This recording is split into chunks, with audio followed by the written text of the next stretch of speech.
Hey folks, real quick before I turn things over to Jeff, I want to remind you that our brand new self-paced course, Build a Bot, goes live June 20th. If you have been interested in learning more about how you might get playful with GPTs and building your own, either for your personal or professional use, this is going to set you up to explore that. Now, over in the show notes, you'll learn more about it, but because we really appreciate you being a listener of the show, we're going to offer you a special promo code. It is SSPOD25, all caps. Again, you'll find that in the show notes too, so you can take $25 off our early bird price. Okay, with that, here of course is your favorite, Jeff Udick.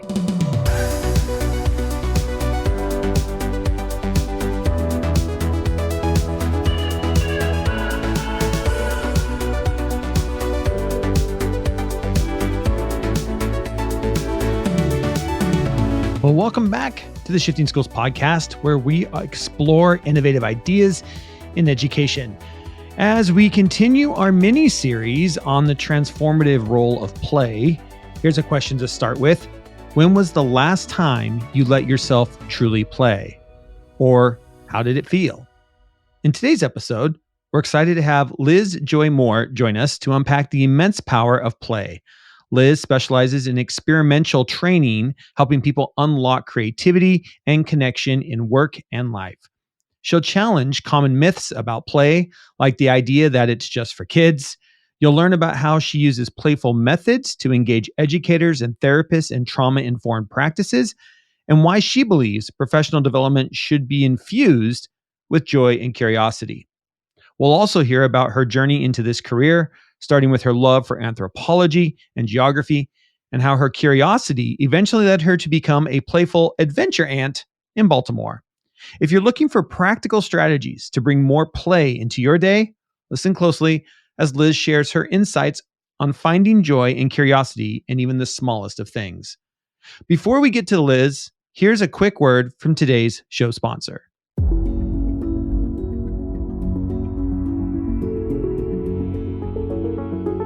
Discover the power of acknowledgement with Libra.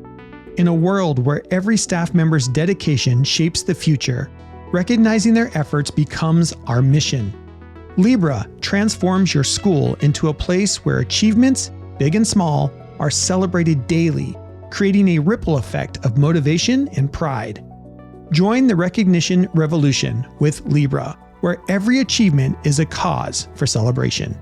For more information and a free demo, contact me at jeff@shiftingschools.com today. All right, and with that, here is Liz Joy Moore on being curious and playful in our PD practices.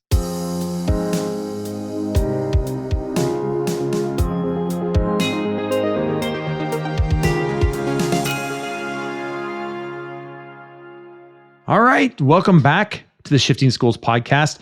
I'm so excited to continue on our mini series all about play in our lives, play with students, and play in education. Today, I am joined by Liz Joy Moore, we're going to break down some of the ideas that you support around the power of play. Liz, welcome to the podcast. Give listeners a quick background of who you are and what's your take on the power of play. Oh, big question. Guides my life. Thanks, Jeff. Yeah, so my background, I now do experiential trainings, but that path began a long time ago. I guess I could share that I grew up in Manhattan in the Northeast of the United States and discovered this career in play a little bit later, more like my mid-20s. After following my heart, which was anthropology and geography. And I still love cultures and people that were different than me. That actually relates a lot to what I do now, and we might get into that. But I spent most of my adult career moving around, just following the job, and spent a lot of my adult life in Vermont. However, now I hail from Baltimore, which is where I get to play the playful adventure aunt. It's a giant pull, but I have come to really love Baltimore. Awesome. I love that. Let's dig in. We've been asking all of our guests the same frame of questions here. So we'll start with the first question. What is one myth about play that you seek to correct through the work that you do?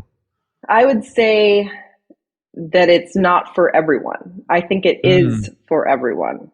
And I think a lot of, again, from my perspective, a lot of mistakes people make is that they think it's cheesy and not usable or doable, especially when it comes to adults, which I think in my experience now, having worked with kids and then transitioning to working with adults and professionals, I couldn't argue more the opposite. Interesting. That we need it, I guess I shouldn't say even more in, but just as much as children do. And not only to just set that example, but also because I think our internal bodies need it. And I think we respond to it. And I think it's such an essential part of connection to work. And I know we'll probably get into the whys a little bit more, but yeah, I think that myth of that it's cheesy and not, I think that from a fifth grade classroom to Congress could use play and everywhere between. Right? Think about that, right? And what does that look like for you? Like when you say adults should be playing too, what does adult play look like? Oh man, that can take on so many forms, right? It depends on, I'm specifically in my work thinking about it within work, right? Within our communities at work, because I think we consider play to be that separate than, or maybe something we had through family or through children. But there's a lot of people that don't have children, right? Or are young adults and focus on the professions. And I think there's a real value in learning how to be playful, not just like play isn't just games. You can learn how to connect with others, relate with others, communicate, learn strategies around mental health, trauma, all through the guise of play. And there's so much data on what it does for our brains and the information we retain when we learn through play, right? Which is an experiential technique. In my background is an experiential education. But I think it has just a really unique ability. And I say unique because I think as we get older, we grow further and further away from it, from our experience of it. And I can tell you, Jeff, in my career so far, there's not a lot of like absolutes in life. We can say 100% this, 100% that. There's absolutes are not very strong in our world. But I can't tell you how many hundreds of teams I've led or communities. And do people resist sometimes? Absolutely. You always get people that are, it most often comes from a place of discomfort.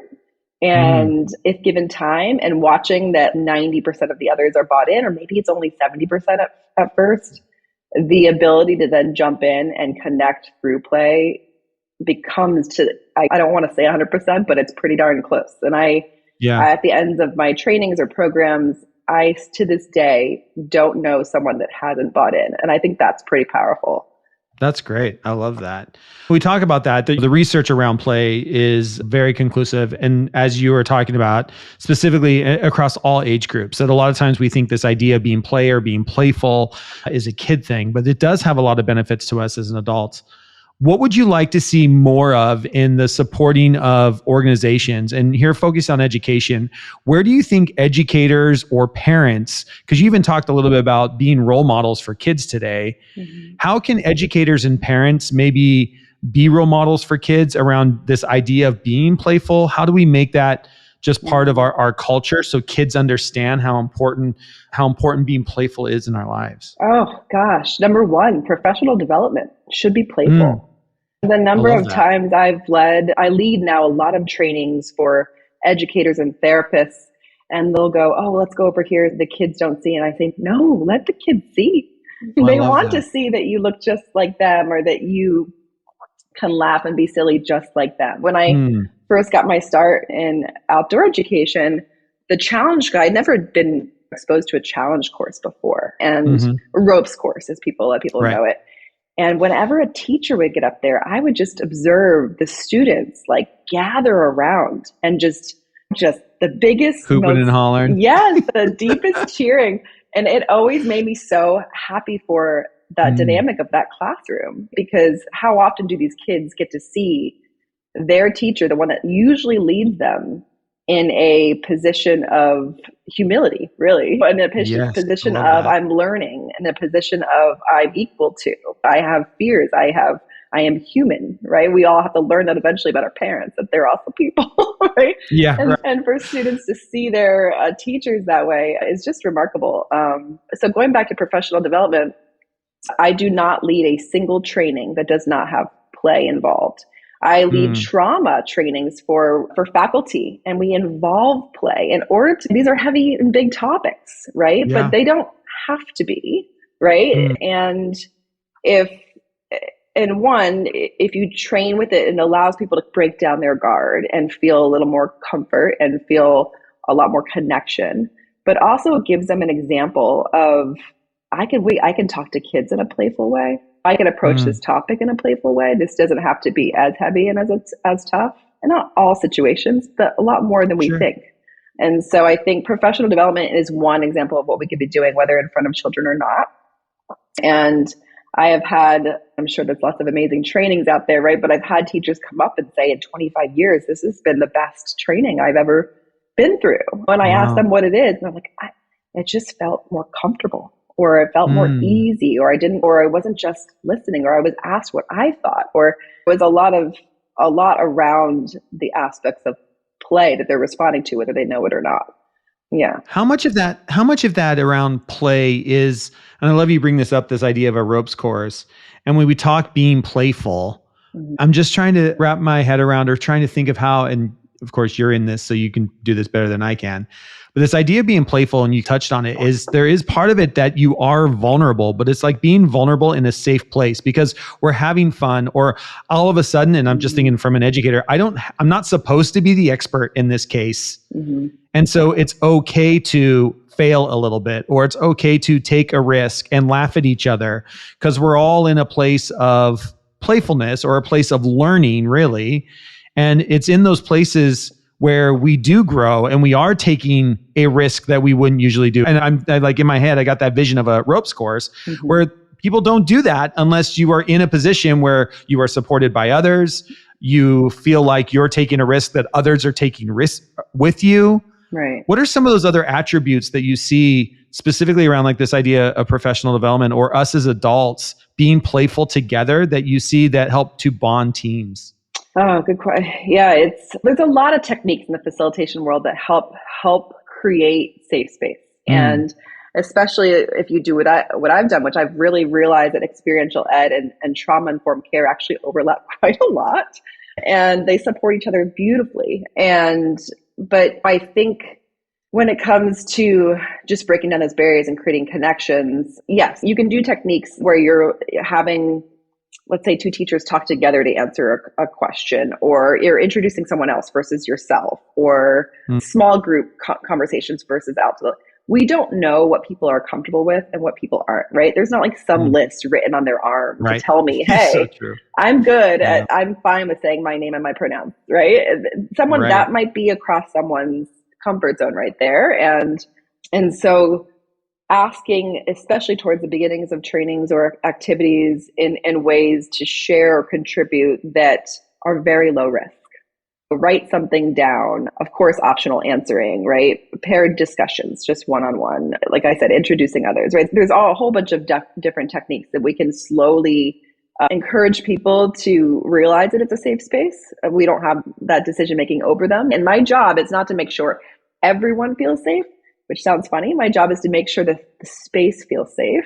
And then the other Mm, job I love is that. for others to then choose to step forward. And if Mm, I see or feel or think that something's unsafe, I'm going to address that or change mm, something, or if I learn something, right?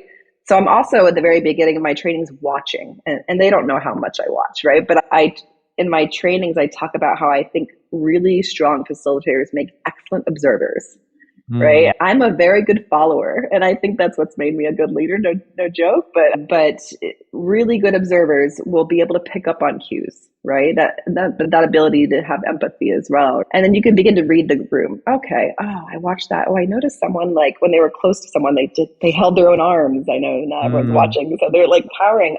There's there's some struggle with physical touch, right? And okay, I'll keep that information in my head for the next choice here. So you do have to be able to shift and adjust. And that I saw more with children than I do with adults. It's a little harder to see with adults, but it is observable. That's great. Librarians, meet MacEnvision, the future of library management. With a student-centered design, MacEnvision's intuitive interface and seamless navigation ensures that your students find the information they need quickly and effortlessly. Discover how MacEnvision can transform your school at macen.com/MacEnvision. Let's talk about ourselves as individuals for a bit. As you are someone who does professional development around play and the power of play in the hands of teams and organizations, what does that look like for you in your own professional life? Like you as an individual, like before we started recording, I told you, it's like my wife said, I got to get it. We're going for a hike tomorrow. Like we're going out, we got to get out in nature. We're just frustrated. And that's one of the things that we do is we just have to get out every once in a while and go do something fun together that we love to do out in nature. What does that look like for you in your profession? How do you, as an individual, how do you make sure you're keeping play just to keep yourself motivated as well? Yeah, I'll be honest. I think it's a true core of who I am, and it's why I'm so successful as an aunt. I love that. I have 5 amazing, couldn't have asked for better, 4 nieces and a nephew, and they very much love me, and I very much love them. And it's different for everyone. Let me put it that way, right? A hike for you might be play, for someone else it's not going to be, right? But maybe some kind of craft will be. But I would say you can find your inner play by asking yourself, what are you curious in? Curiosity is a huge aspect of that leads to play, right? Little Sophie, who's 1.5 right now, she's very curious about tiny little bugs. Okay. And they delight her, right? So we'll go hiking and she could just stare and she just goes, wow. She like whispers, wow. And they call me Bala and she'll go, Bala, look. And she could just watch the path of this little teeny ant for so long. And to her, that's very playful, or just putting her toes in really cold water, it's like delightful, right? And so I know we're not all 1.5 years old, but I think whatever sparks your curiosity is something that you can find to be playful for you. I love that. And you're just making me think. I have a nephew and niece as well. And the boy, he's at that stage where every mud puddle is curiosity on just how much it's going to splash when he jumps in it. It's not playful for you. Yeah, it's not playful for anybody else that's within the splash zone.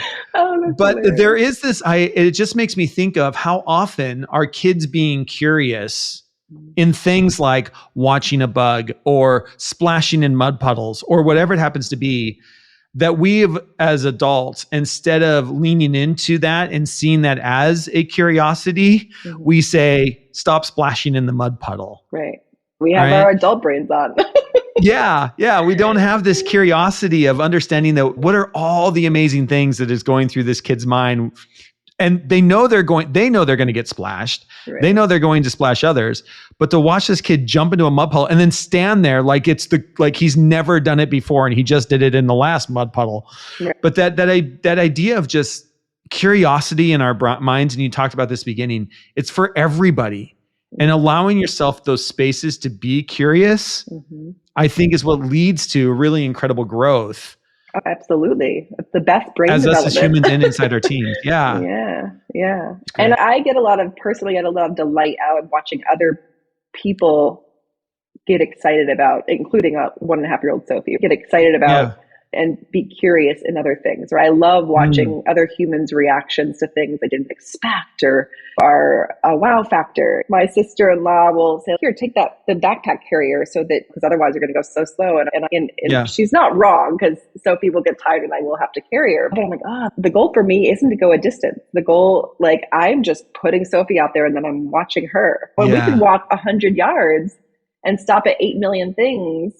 And that's my joy, is watching her discover the 8 million things, right? I love that. And it's such a cool age, but we're at such an age of discovery, right? But that's where her brain ultimately will have the most development and growth, is when it's being stimulated. And is it being stimulated by a fast walk? No. Right? By the tiny, curious ant. Yeah. That's so great. Mackin Educational Resources has once again partnered with us for our summer mini-series. Thank you to Mackin for continuing to be a partner of the Shifting Schools community. Their new product, Mackin Vision, is the future of library management.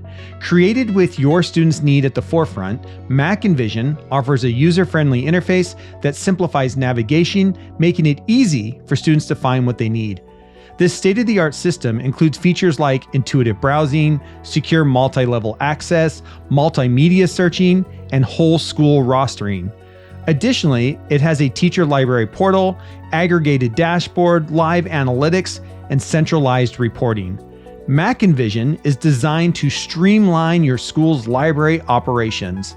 Learn more about how Mackin Vision can benefit your school at mackin.com/MackinVision. Schedule your free demonstration and experience the future today. For anyone who might be interested in possibly pursuing a career like yours, what are some other skills do you think are essential to develop for aspiring founders and consultants and people running professional development in this area? I took a weird path. I'm not sure I wouldn't not recommend it, but I could absolutely speak to the skills. So there's lots of different ways to go about this. I think there's a lot of folks that do similar work to me, maybe not with the guise of as much play and experiential background as I do, that are focused on like organization development, team development, which are big careers now and buzzwords and focuses. But certainly if you wanted to go to school in it, there's recreation, there's actually degrees in experiential ed. Honestly, a degree in social work, which gives you lots of versatility, will at least have you explore the mind, thought, theory, practice, involving play. To be exposed to that, definitely either it's in you or you have to learn about it, and that would be more of an outdoor education or recreation realm, right? So your outdoor schools, your outward bounds, right? There's a lot of play and with the classic name of team building, right? And that I did get exposed to that and quite strongly, so that was helpful. There's tons of workshops. So there's a wonderful one all around the country and an international one called the Association for Experiential Education. And there's regional workshops. There's also an international one hosted every year.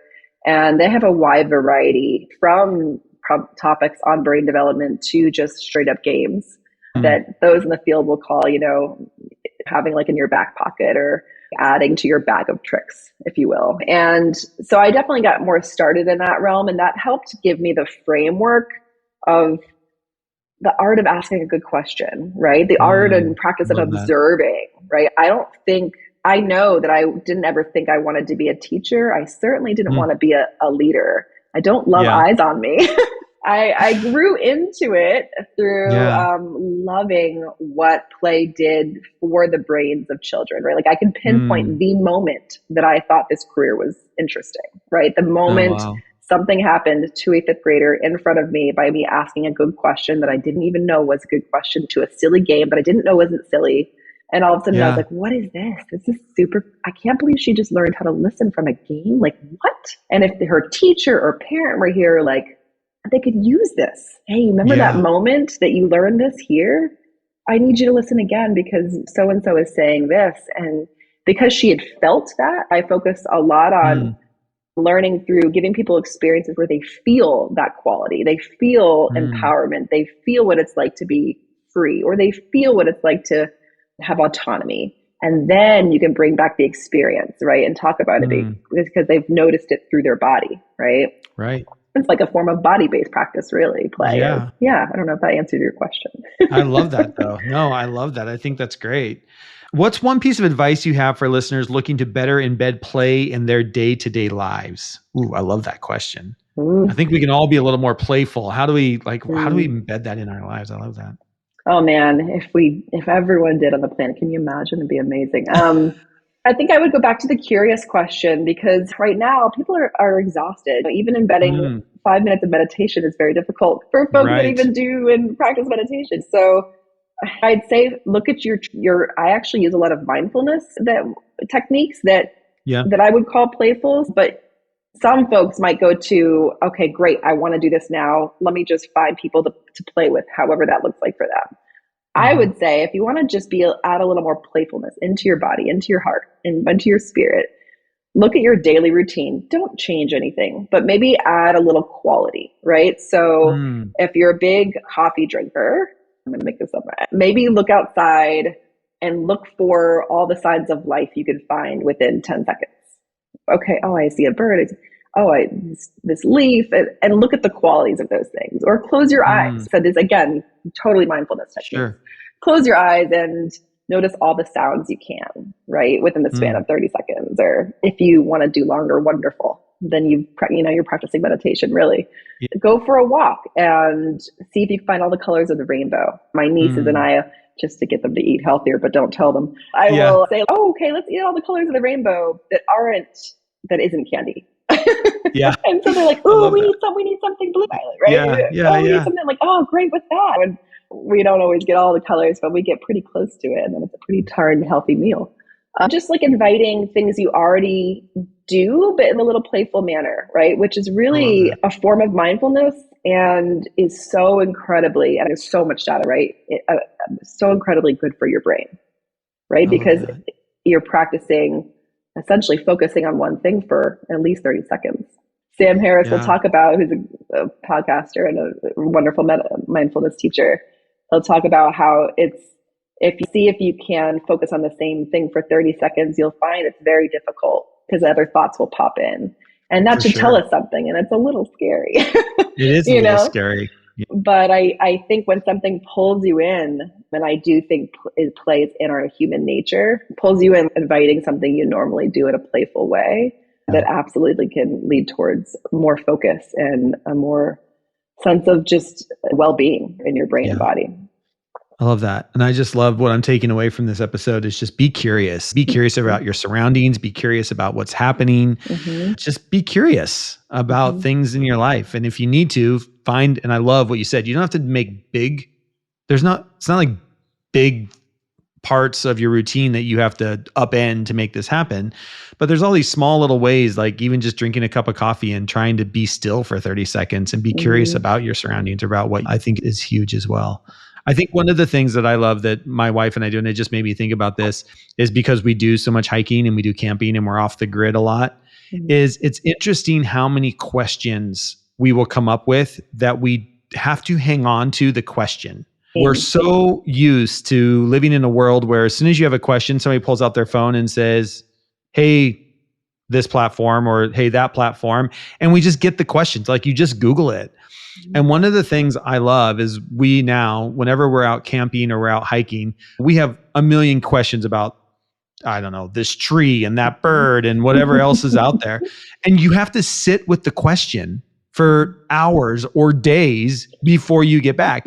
And so we've started where we will, like, because we usually have our phones with us, we will start making a list of the questions that you have. This idea of being curious, but you have to sit with the curiosity. You have to sit with the not knowing in the moment exactly what plant that is. And you have to be okay with it. And of course, we're brainstorming the entire time of what's going on. But just this idea of sitting in the unknown is something I don't think we're good at. Not anymore anyway. Not anymore. Because we're so used to just being able to pick up your phone, or you take a picture of it. Even now, you take a picture of it and Google tells you what the plant is. And you can't do that when you don't have data.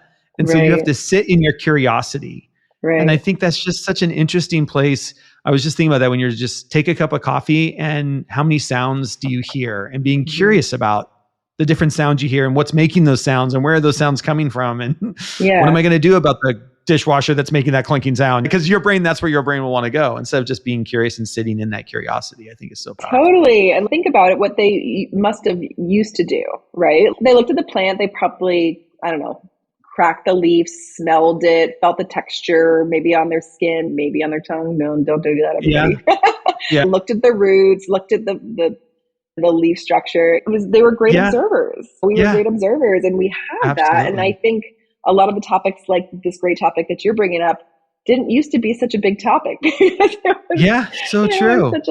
I think I watched something recently that's talking about how 2013 was the kind of the great year of so much shift when it comes to technology and how we are choosing to be in our day to day. And I saw another great article where there's some schools that are now banning technology in the school and what that transition's been like. And I think in order to just preserve a lot of what we need to stay healthy, we're going to have to make some changes. And again, not eliminating technology is wonderful, and we're using it right now. And it's more, we're going to have to figure out other ways of making sure we get what we need to fill our daily lives with such joy. I love that. Thank you for spending time talking about this with me. I just love it. Liz, if people want to reach out to you and want to learn more about the work you do, or want to bounce some ideas off of you, or want to bring you into their school, where's a good place for them to go? Yeah, so you can find me on LinkedIn. My name is Liz Joy Moore. You'll see right there connected to that is my company, which is called Power Play Project. And I am on Instagram. I'm not as good at the socials, I'll be honest. I post every once in a while. I've also, some of my work led to a full-time job for a little bit where one of my clients was like, you could do both of these things. And I was like, oh, we'll give this a shot. And it didn't work out so much, but it was great for a couple of years. But so right now I am on Instagram, and the @ symbol is obviously, for those, I apologize for those that understand Instagram better, but is Our Well of Being, which you'll see Power Play Project right there as soon as you, always open to a chat. Awesome. And we will make sure that links to both of those and your bio and everything is in the show notes. Feel free, if you're listening to this on any podcasting platform, you should be able to go to the show notes of this episode and be able to get those links directly back to Liz's LinkedIn and her Instagram. Liz, thank you so much for spending time with us today. I really appreciate it. My takeaway is just be more curious. That's my hashtag, stay curious. I appreciate that. Thanks, you, Jeff. Thanks so much.